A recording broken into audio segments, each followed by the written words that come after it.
Right, let's get stuck in. One of the topics that have got you guys talking tonight is this armed police situation, because you might have heard today that a number of armed officers, in fact, at one point, I think it was all but about 5 people that were on annual leave or something were the conversation as it was. Anyway, they were basically handing in their tickets, their guns, for want of a better word, and the armed forces apparently were going to be on standby. Anyway, it's all kind of calmed down a little bit now. It all stemmed from the charges that's been levied against one officer for the case of Chris Cabba. I can't really get into the specifics of that case for legal reasons because it's an ongoing case.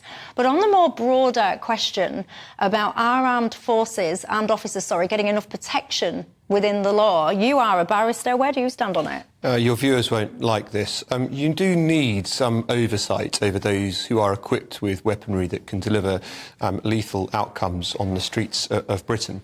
Now, we are asking these people in high-pressure environments to take split-second decisions. So I'm very sympathetic to the people put in that situation, and indeed the persecution of people in a rather different context, but out of Bloody Sunday, again and again and again, I think has been completely wrong. But you can't have no investigation and you can't have no accountability. We've had 33 fatal shootings in London since 1990, one a year. And that's actually a very, very low rate for a city of this kind of size. 4 prosecutions have resulted and no convictions. That seems to me to be a system that's basically working. Do you agree with that? Broadly, yes. I think Alex is right that high levels of scrutiny are placed on people who have weapons, and it's right that they do, because the police are meant to be having essentially the same powers as civilians, but they're outsourced because they're doing it all of the time. That's the principle that we're meant to have of policing by consent. So if you have powers like the power to kill because you have a gun, that requires this extra scrutiny. And I can understand, I think it's 100 out of the 3,000 firearm officers responded to one of their colleagues being on trial for the murder of Chris Cabba last year, and I can understand how 100 people would feel emotionally very strongly about that and would want to support their colleague. That doesn't mean that it's wrong that police officer is prosecuted. And of course, we don't know any of the actual details in the case, so we can't say. But it doesn't mean in any way that it's because they've taken that decision that they feel, they've responded strongly to that. It doesn't mean that doing so was wrong, and there are still, plenty of armed Met officers who are there. The one thing where I would slightly quibble with Alex, Alex says it's basically all working. Maybe it's working, but I think from the things that we've seen over the last few years about how things are operating within the Met, within the culture of the Met and policing, I think there's probably scope for review of how this operates as well. So I wouldn't say everything is working fine, but broadly, I agree. You'll forgive me, I certainly don't think everything's working fine. Some people will expect somebody on the right like me to automatically be on the side of the police, but that's not the case.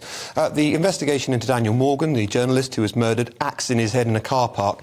In fact, the last investigation of 5 into the Met's conduct found that the Met was institutionally corrupt. Well, I wouldn't maintain everything was fine given that. And of the prosecutions that have been brought against officers shooting dead members of the public on the streets of London, one was, of course, into the case of Jean-Charles de Menendez. Now, I may well not think the officer directly responsible for that death was criminally culpable to the point of being convicted of murder, but given that the police misled the public about what de Menendez had done on the way in, I'm not claiming everything was right about that either. In case you're not familiar, that is the one, I think it was at Stockwell Tube, and I think was he a Brazilian electrician? It was Brazilian, and it was a case of mistaken identity. And they said that he jumped the barriers, but he didn't. No, he didn't. It was completely untrue. And you do see that quite often in high-profile incidents where there's some kind of confrontation of some sort between the public and the police. There's a big asymmetry in information, because if the police put out some press information, that will get reported. Exactly. And years later, people still think he jumped the barriers when he did no such thing. Yeah.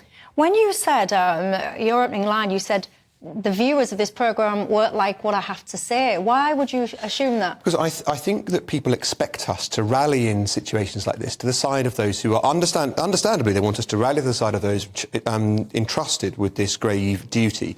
But my point is, you can't just give people carte blanche to be police with weapons like this on the streets of London. And indeed, let's view it in another context. This man has been convicted of nothing. Let's agree with that. Yeah. A teacher accused of misconduct or a doctor accused of misconduct. If all their nurses and colleagues, if their teachers and colleagues came out on strike in sympathy, we might think, well, hang on, what about the patients? What about the students? I think there are two sides to this, and rather than everyone withdrawing their labour and getting my full-throated support, we should examine it logically. Well, the inbox and that's why I look to see whether the system is working or not. The inbox is actually pretty divided. So Andy says, if it was your brother or father or son that was shot in error by an armed police officer, surely anyone would want it fully investigated and then someone criminally charged if indeed they were found to be negligent. Pat said the police are not above the law and they need to remember that very important fact. He says, or she says, there is so much corruption, it is essential that there is justice for all. John says, Michelle, the police can be trained forever and a day, basically, but facing the real thing is a complete different matter. Human nature and self-preservation takes over all the training in the land. He says he served 28 years military experience and he speaks with experience. Graham says police have to make these split-second decisions, should not have to worry about facing prosecution if something goes wrong. Michael says, Michelle, you asked, would we like to see more armed police? Quite frankly, I would like to see any policeman on the street, never mind an armed one. Do you think all police officers should be armed, perhaps, say, for example, not with a gun, but maybe with a taser? No, I don't think so. I think we want to have policing to be as close to the community as possible, as much of policing to be as close to the community as possible. Would you go into certain, like, rough communities and all the rest of it if you weren't armed to protect yourself as a police officer? I mean, it depends on the circumstances, but yes. But I mean, also we should turn this around, right? We need to have policing by consent. You store up very big problems if you don't have policing by consent. So that's why I think there needs to be much more community-level engagement and oversight over to how policing is done. Because if policing is done like an occupying force, where you have to be armed, where there's necessarily a confrontation just by your presence, then the system is really not working. I agree with a good deal of that, not least because we've stopped policing proactively, having officers on the street where they can be seen, and we've started policing like we put out fires, waiting until the problem arises and then sending the unit. And actually, to James's point, that's rather too late in society by the time the issue has arisen. But there's one final point I wanted to land here, which is that all the concerns you may have about the police, all the things we may want to do about investigating them, the worst thing by miles that could have come out of this is putting the military on the streets in Britain. Why? As a result of this. Because the army is for fighting. The army is as an armed force designed to fight the king's enemies and to beat them into submission.